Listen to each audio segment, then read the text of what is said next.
Hi, everyone. It's Dana, the Loud Librarian, coming to you live from the Marion County Library.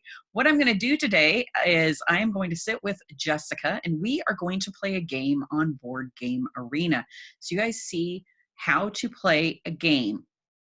We are going to do another video that shows you how to get logged in and some little things in the back. You can see my cursor going over my avatar over here. I'll have some different things to show you in the back office of it all. But today we're just going to have a little bit of fun, and I'm going to show you how to get a game started and how to play a certain game.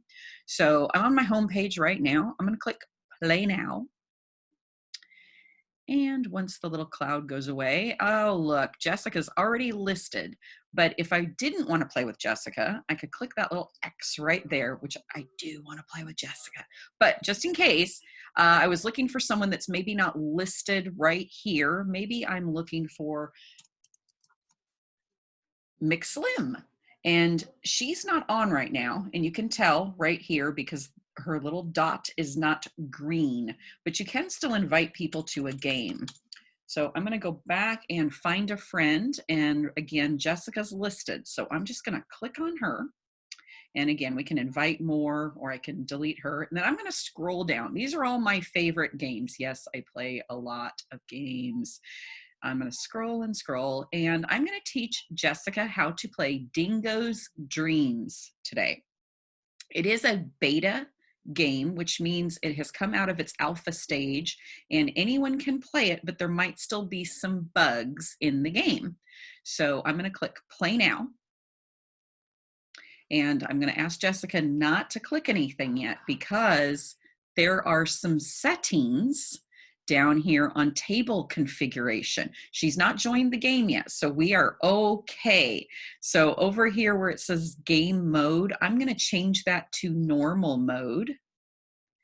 And I am also going to look down here and see if there is anything else I want to change. Usually I change the game length to 3 dreams, but since Jessica has not played this before, I am going to leave it at 1 dream. So now we're in, and I can say to Jessica, yes, you can go ahead and join. And on my end, what we'll see is when she joins something, oh, I'm sorry, she's showing me her screen right now. There is a pink screen that popped up, and what it's telling her is that it is a beta game and it's a turn-based game, and I'll explain what those are in a minute. And she's going to just click accept. It's just alerting everyone that you're playing a beta game and that you're playing a turn-based game. The next thing that both of us will have to do is click on the red button that says go to game. Now, before we get started, I do want to tell you what a turn-based game is. A turn-based game is you take your turn at your leisure. You can set up your turn-based games to make them different length of times before you have to take your turn. But Jessica is a quote unquote friend. So I say that we can take our turn anytime we want. So if she doesn't take a turn today, it's okay. I'm not going to dismiss her as a friend. I'm going to keep her around. Real time instead of turn-based means you have to play the game right now. You only have so long to take your turn, and sometimes that can be a little bit stressful. So what we did is we set it up as a turn-based. So first thing that we do at the top of the screen, it says skip dream or start dream. And I'm thinking Jessica has that on hers as well. So we both have to agree to start the dream. And what just happened is over on the left-hand side, a card popped out and it says Silver Waterfall. And it says that on her screen as well.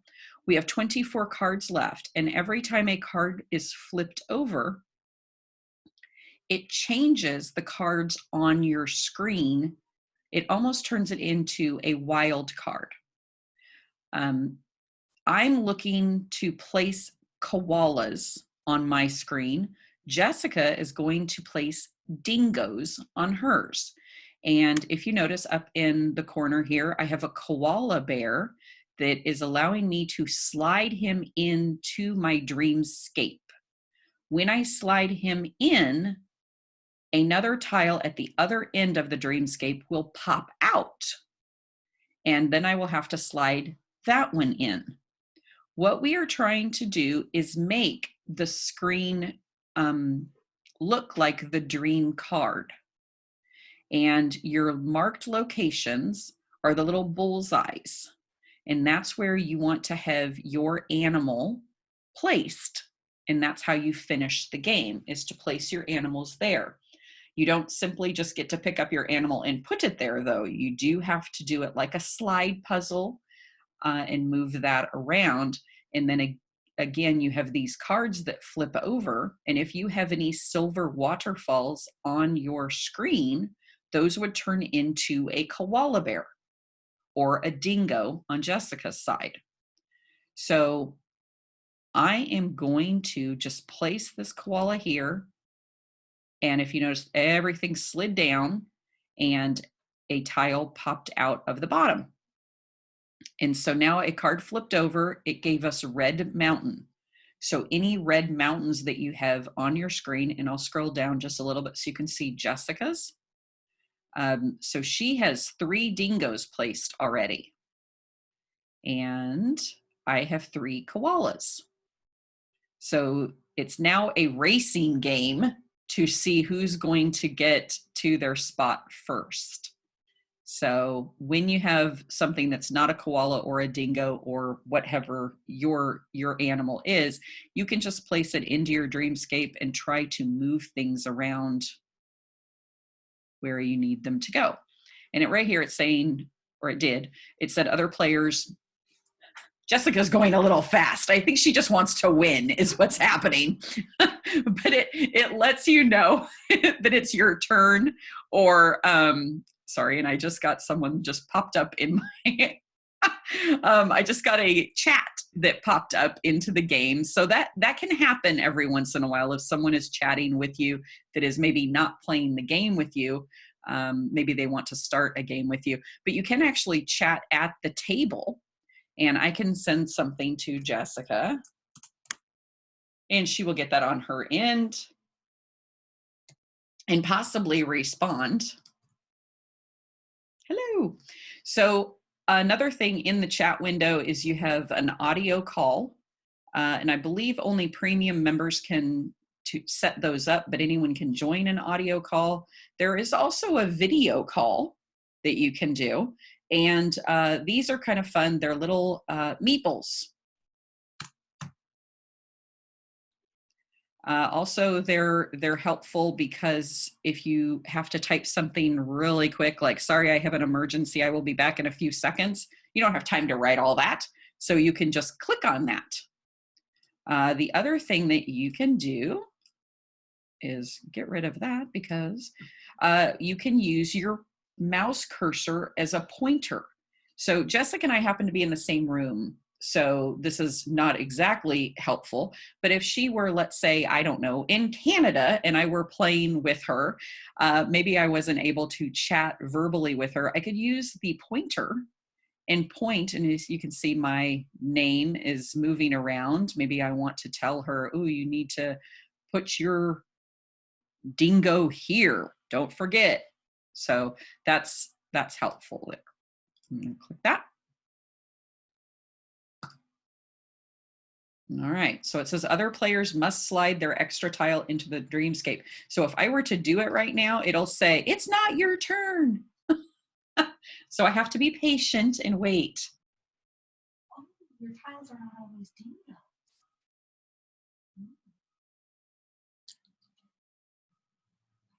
Oh, I think I kind of just glazed over that, but I'll bring that up again. The tile that slides out isn't going to be the animal. So when your tile slides out, that's the tile that you're going to be placing back into your dreamscape. So sometimes they're not the animal that you are trying to place in that bullseye area, and you'll have to use those to move things around as well. So like this is the only one that I have in place right now, is this koala right here. Oh no, I lied a little. I also have this one. That was kind of a happy accident. I didn't happen to do that. So I'm going to try to move this guy over a little bit and see if I can get him in a good spot. Ooh, now I have a couple extras.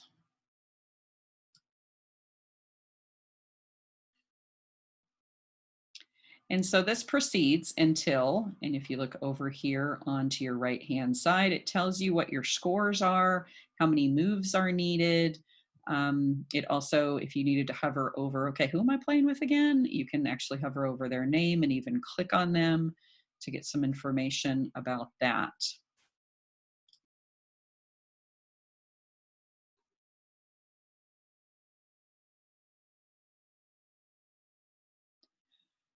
So that is the game. Now we can keep playing and you can keep watching, but there isn't a whole lot of communication going on right now. So I feel like we're a little bit, no, I didn't mean it like that. Poor Jessica. Now she thinks it's just more of, now I feel like I need to focus on the game and not focus on what I'm saying.